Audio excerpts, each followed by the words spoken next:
नमस्कार दोस्तों, स्वागत है आपका। आज इस वीडियो में हम आपको बताएंगे माँ अन्नपूर्णा की कथा के बारे में। अन्नपूर्णा देवी हिंदू धर्म में मान्य देवी देवताओं में विशेष रूप से पूजनीय हैं। इन्हें माँ जगदम्बा का ही एक स्वरूप माना गया है, जिनमें संपूर्ण विश्व का संचालन होता है। इन्हें जगदम्बा के अन्नपूर्णा स्वरूप से संसार का भरण पोषण होता है।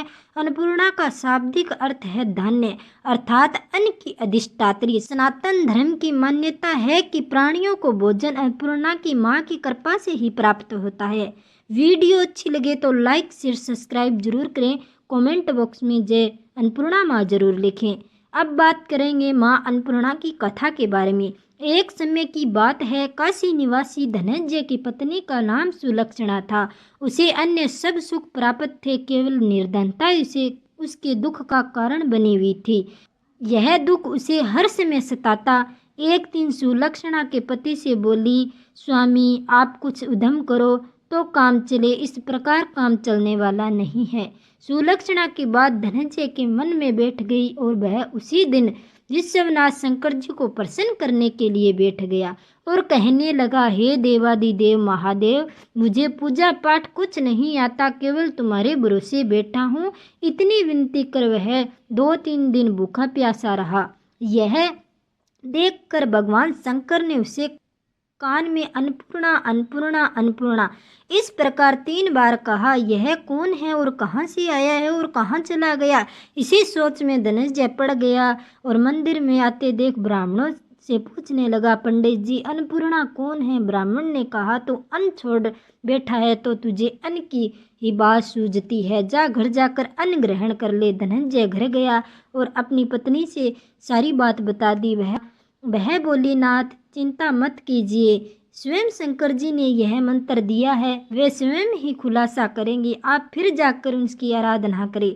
धनंजय फिर जैसा का तैसा वहाँ बैठ गया। रात्रि में शंकर जी ने आज्ञा दी, कहा तुम पूर्व दिशा में चला जा, वहाँ अन्नपूर्णा नाम जपता जा और रास्ते में फल खाता, झरनों का पानी पीता जा। इस प्रकार कितने ही दिनों तक चलता गया। वहाँ उसे चांदी से चमकती वन की शोभा देखने में आई, सुंदर सरोवर देखने में आया। उसके किनारे कितनी ही अप्सराएं झुंड बनाकर बैठी हुई थी। एक कथा कहती और सब सुनकर अन्नपूर्णा अन्नपूर्णा बार बार कहती। यह अगहन मास की उजेली रात्रि थी और आज से ही व्रत का आरंभ हुआ था। जिस शब्द की खोज करने वह निकला था वह उसे वहां सुनने को मिला। धनंजय ने उसे पास जाकर पूछा, हे देवियों, आप यहाँ क्या कर रही हो?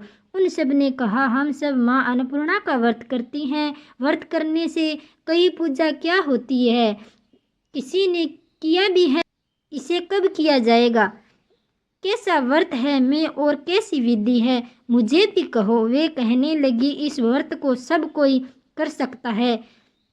21 दिन तक के लिए 21 गांठ का सूत लेना चाहिए। 21 दिन यदि व्रत न कर सके तो आप 1 दिन उपवास करें। 1 दिन न कर सके तो निराहारा रहकर कथा कहें। कथा सुनने वाले को न मिले तो पीपल के पत्तों को रख सुपारी या ग्वारपाठा का वृक्ष सामने कर दीपक को साक्षी सूर्य, गाय, तुलसी या महादेव को बिना कथा सुनाए मुख में दाना न डाले। यदि भूल से भी कुछ पड़ जाए तो 1 दिवस फिर उपवास करें। व्रत के दिन क्रोध न करे, झूठ न बोले। धनंजय बोला, इस व्रत के करने से क्या होता है? वे कहने लगी, इसके करने से अंधों को नेत्र मिल जाते हैं, लूलों को हाथ मिल जाते हैं, निर्धन के घर में धन आता है, बांझी को संतान मिलती है, मूर्ख को विद्या मिलती है। जो जिस कामना से व्रत करे माँ उसकी इच्छा पूरी करती है। वह कहने लगा, बहन मेरे भी धन नहीं है, विद्या नहीं है, कुछ भी तो नहीं है मेरे पास, क्या ब्राह्मण हूँ, मुझे इस व्रत का सूत दोगी? हाँ भाई, तेरा कल्याण हो, तुझे व्रत का सूत देंगे, मंगलकारी सूत देंगे। धनंजय ने व्रत किया। व्रत पूरा हुआ तभी सरोवर में से 21 खंड की स्वर्ण सीढ़ी हीरा मोती जड़ी हुई प्रकट हुई। धनंजय जय अन्नपूर्णा माँ जय अन्नपूर्णा कहता गया और इसी प्रकार कितनी ही सीढ़ियाँ उतर गया तो क्या देखता है कि करोड़ों सूर्यों से प्रकाशमान अन्नपूर्णा का मंदिर है। उसके सामने स्वर्ण सिंहासन पर माता अन्नपूर्णा विराजमान है। सामने भिक्षा हेतु शंकर जी भगवान खड़े हुए हैं। देवगनाएं चंवर डुला रही है, कितनी हथियार बांधे पहरा दे रहे हैं। धनंजय दौड़कर जगदम्बा माँ के चरणों में गिर गया। देवी उसके मन का क्लेश जान गई। धनंजय कहने लगा, माँ आप तो अंतर्यामी हो, आपको अपनी दशा क्या बताऊं। माता बोली, मेरा व्रत किया है, जा संसार तेरा सत्कार करेगा। माँ ने धनंजय की जीवा पर बीज मंत्र लिख दिया। अब तो उसके रोम रोम में विद्या प्रकट होने लगी। इतने में क्या देखते हैं कि वह काशी विश्वनाथ के मंदिर में खड़ा है। माँ का वरदान ले धनंजय घर गया। सुलक्षणा से सब बात कही। माता की कृपा से उसके घर में संपत्ति उमड़ने लगी। छोटा सा घर बड़ा गिना जाने लगा। जैसे शहद के छत्ते में मधुमक्खियां जमा हो जाती है, उसी प्रकार उसके सगे संबंधी उसकी बड़ाई करने लगे। कहने लगे, इतना धन और इतना बड़ा घर, सुंदर संतान नहीं हो तो इस कमाई का कौन भोगी होगा। सुलक्षणा से संतान नहीं है, इसीलिए तुम्हें दूसरा विवाह करो।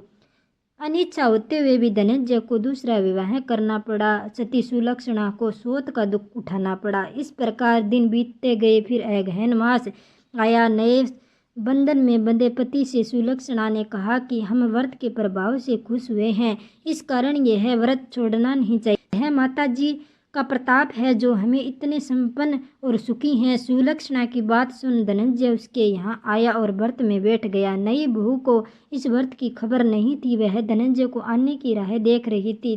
दिन बीतते गए और व्रत पूर्ण होने में 3 ही दिवस बाकी था।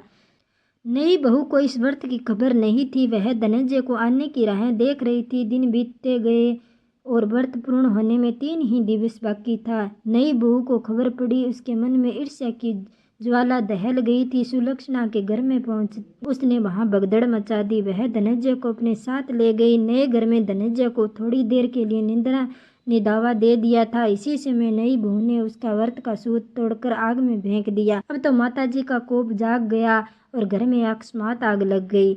सब कुछ जलकर खाक हो गया। सुलक्षणा जान गई कि पति को फिर अपने घर ले आई। नई बहुरूठ अपने पिता के घर चली गई। परमेश्वर मानने वाली सुलक्षणा बोली, नाथ घबराना नहीं, माता जी की कृपा अलौकिक है। पुत्र को पुत्र हो सकता है लेकिन माता को माता नहीं हो सकती।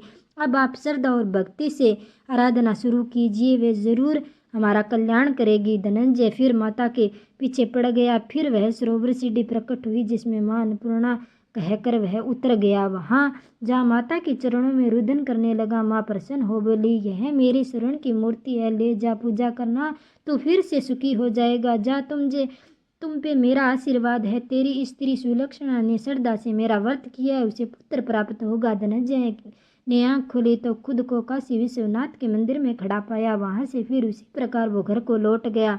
इधर सुलक्षणा के दिन चढ़ गए थे, महीने पूरे हुए और पुत्र प्राप्त हो गया। गांव में आश्चर्य की लहर दौड़ गई।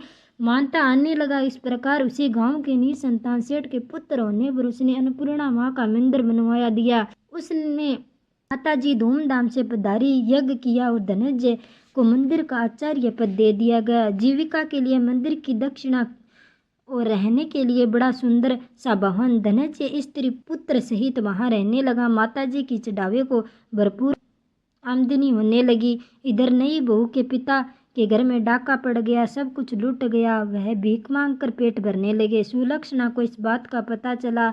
सुलक्षणा ने उनके घर बुलावा भेजा और उनको अपने यहाँ एक अलग घर दे दिया और वस्त्र और घर का प्रबंधन कर दिया। धनंजय सुलक्षणा और उसके पुत्र माता जी की कृपा से आनंद से रहने लगे। माता जी ने जैसे उसके भंडार भरे वैसे सबके भरे। वीडियो अच्छी लगे तो लाइक शेयर सब्सक्राइब जरूर करें। कमेंट बॉक्स में जय अन्नपूर्णा माँ जरूर लिखे। बेल आइकन को प्रेस कीजिएगा ताकि आने वाले वीडियो का नोटिफिकेशन आपको मिले। धन्यवाद।